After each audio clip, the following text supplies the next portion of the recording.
Sedang viral di media sosial TikTok dan Instagram, pria nekat pakai jubah dan cadar wajah demi menyusup ke toilet cewek. Dalam video terlihat si pria mengaku sebagai perempuan itu pun ditangkap warga. Video tersebut pertama kali dibagikan oleh akun Instagram @novinurhainialmoza.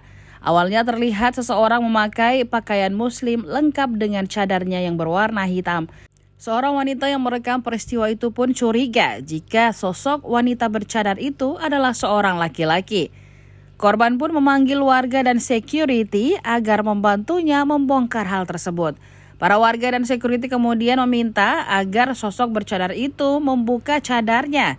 Namun sosok itu menolak dengan bahasa isyarat. Namun suaranya seakan dipaksakan untuk terlihat seperti perempuan. Curiga dengan suara pelaku, security meminta pelaku membuka cadarnya dengan paksa. Namun pelaku tidak mau dan terus saja menggeleng.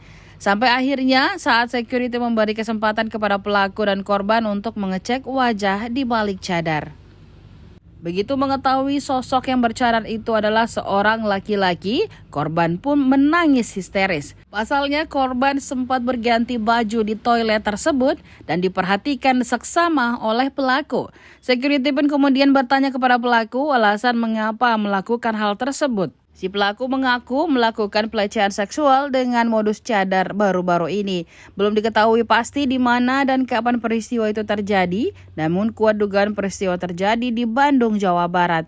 Video yang tersebut telah diposting pada Minggu 13 Agustus 2023 itu viral hingga Selasa 14 Agustus 2023. Bahkan video tersebut telah banyak dibagikan oleh akun media sosial, salah satunya akun TikTok @jenny215.